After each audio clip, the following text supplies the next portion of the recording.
আজকে আমি তোমাদের সাথে কথা বলবো জিএনএম সেকেন্ড ইয়ারের সিলেবাস নিয়ে। ওয়েস্ট বেঙ্গল নার্সিং কাউন্সিল অনুযায়ী আমাদের জিএনএম কোর্সের জন্য সেকেন্ড ইয়ারের যে সিলেবাস রয়েছে সেই সিলেবাসের এক্সাম প্যাটার্ন কী রয়েছে এবং কী কী সাবজেক্ট রয়েছে সেই সম্পূর্ণ সিলেবাস নিয়ে আজকে আমরা কথা বলবো।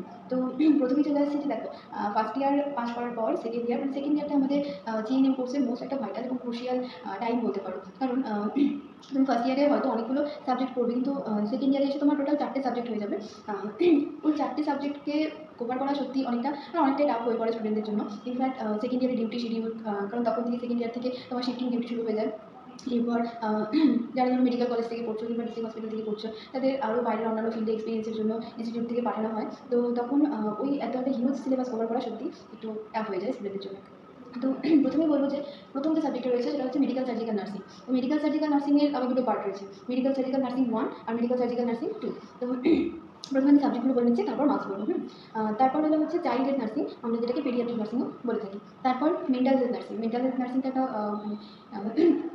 নতুন একটা সাবজেক্ট আমাদের কাছে। তোমরা অনেকে সাইকোলজি আর মেন্টাল হেলথটাকে অনেকটা সিমিলার হবো, কিন্তু সাইকোলজি আর মেন্টাল হেলথ কমপ্লিটলি আলাদা। তো সেকেন্ড ইয়ারে গিয়ে মিলে তোমরা এই 4টে সাবজেক্ট পড়বে, ঠিক আছে? এবার এক্সাম প্যাটার্নে আসছি। প্রত্যেকটা সাবজেক্টেরই 100 মার্কসের এক্সাম হয়। তো এই রিটেন যে এক্সাম, চাইল্ড হেলথ নার্সিং বলো, পেডিয়াট্রিক যেটা আর কি, মেন্টাল হেলথ নার্সিং বা মেডিকেল সার্জিক্যাল 1 2। হ্যাঁ, এখানে বলে রাখছি যে মেডিকেল সার্জিক্যাল 1 এবং মেডিকেল সার্জিক্যাল 2 এই দুটো যে সাবজেক্ট রয়েছে তাদের প্র্যাকটিক্যাল এক্সামিনেশন একসাথে হয়, কিন্তু থিওরি কিন্তু তোমাদের সেপারেট এক্সাম হয়। মেডিকেল সার্জিক্যাল 1-এর একটা থিওরি এক্সাম হয়, মেডিকেল সার্জিক্যাল নার্সিং 2-এর একটা সেপারেট এক্সাম হয়।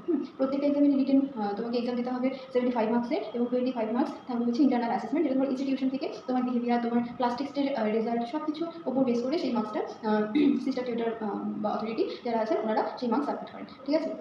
তো আর প্র্যাকটিক্যাল কথা যেটা বলছিলাম, যে প্র্যাকটিক্যাল এক্সাম তোমাদেরকে প্রথমেই বলে দিলাম যে মেডিসার্চ 1 এবং মেডিসার্চ 2 দুটো যেহেতু কম্বাইন্ড এক্সাম হচ্ছে, তাই এই দুটো সাবজেক্ট মিলে থাকবে হচ্ছে 100, এবং পেডিয়াট্রিক নার্সিংয়ে 100, মেন্টাল হেলথ নার্সিংয়ে 100। এই টোটাল 300 মার্কসের হবে হচ্ছে তোমাদের প্র্যাকটিক্যাল এক্সাম, এবং বাকি 400 মার্কসের হচ্ছে থিওরি এক্সাম। এই টোটাল 700 মার্কসের তোমাদের এক্সাম হবে জেএনএম সেকেন্ড ইয়ারে। তো দেখো, সেকেন্ড ইয়ার তোমাকে ডিউটি করতে হবে, ক্লাস করতে হবে, এবং হোল সিলেবাস তোমাকে কমপ্লিট করতে হবে। কারণ মেডিকেল সার্জিক্যাল নার্সিংয়ের ওটা এমনই একটা সাবজেক্ট যার কোনো ধরাবাঁধা সিলেবাস নেই। প্রচুর পড়া, প্রচুর অ্যাসাইনমেন্ট, প্রচুর কেস প্রেজেন্টেশন, কেস স্টাডি। তোমরা যেগুলো ফার্স্ট ইয়ারে পাওনি, ফার্স্ট ইয়ারে থাকে না তোমাদের রিপোর্টে, সেগুলো কিন্তু সেকেন্ড ইয়ারে এসে তোমরা কমপ্লিটলি নতুন জিনিস পাবে। টেস্ট প্রেজেন্ট করতে হবে, কেস স্টাডি সাবমিট করতে হবে, এবং আরও অ্যাসাইনমেন্টস থাকবে, অনেক কিছু, হেলথ অ্যাসেসমেন্ট, অনেক কিছু থাকবে। তো সেগুলোকে সাবমিট করা প্লাস ক্লাস অ্যাটেন্ড করা, সব কিছু করে নিজের পড়াশোনাটা কিন্তু তোমাদের ঠিক রাখতে হবে। কারণ এই 4টে সাবজেক্ট 4টিই তোমাদের কাছে নতুন। আর স্পেশালি মেন্টাল হেলথের এক একটা টার্ম এরকম থাকে যে অনেক স্টুডেন্টদের কাছে সেই টার্মগুলোই তাদের কাছে খুব কঠিন হয়ে যায় মেন্টাল হেলথ নার্সিংয়ে। বাট গভর্নমেন্ট ইনস্টিটিউটের যে সিস্টার টিউটররা থাকেন, মানে আমি স্পেশালি গভর্নমেন্টের কথাই বলছি, তো তারা খুব সুন্দরভাবে প্রত্যেকটা সাবজেক্ট কভার করে দেন। কারণ প্রত্যেকটা সাবজেক্ট কভার করেন তারা।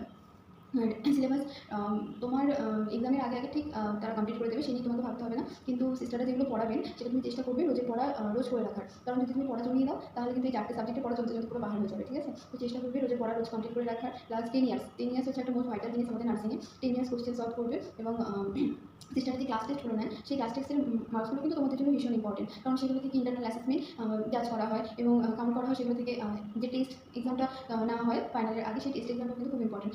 প্রত্যেকটা এক্সাম খুব ভালো করে দেবে, চেষ্টা করবে দেবে, নিজের লেভেল বেস ট্রাই করার। কারণ এখন চাকরিতে কিন্তু সত্যি কম্পিটিশন অনেক বেশি, তাই ভালো মার্কস না থাকলে কিন্তু গভর্নমেন্ট স্টাফ নার্স হওয়াটা সত্যি খুব টাফ, স্পেশালি যারা জেনারেল ক্যান্ডিডেটরা রয়েছে। দেখো, ভয় পাওয়ার কিছু নেই, সবাই পড়লেই পারবে। শুধু নিজের টাইমটা দেবে, রোজের পড়া রোজ করবে, এবং লিখে প্র্যাকটিস করবে, তাহলে অবশ্যই তোমরা খুব ভালো রেজাল্ট করতে পারবে সেকেন্ড ইয়ারে। আশা করি যে তোমরা সেকেন্ড ইয়ারের এক্সাম প্যাটার্ন এবং সিলেবাস সব কিছু ভালোভাবে বুঝতে পেরেছো। এরপরেও যদি তোমাদের কোনো কোয়ারি থাকে তো আমাকে ইনবক্স করবে, কমেন্ট করবে, কিংবা টেলিগ্রাম চ্যানেলের লিঙ্ক আমি দিয়ে দিচ্ছি, সেখানে জয়েন হয়ে যেতে পারো। আর আমাকে ফেসবুক বা ইনস্টাগ্রাম কোথাও মেসেজ করতে পারো। আচ্ছা, এছাড়াও যদি তোমাদের ভিডিওটা ইনফরমেটিভ লেগে থাকে তাহলে অবশ্যই একটা লাইক করে দিও, সাবস্ক্রাইব করতে ভুলো না কিন্তু।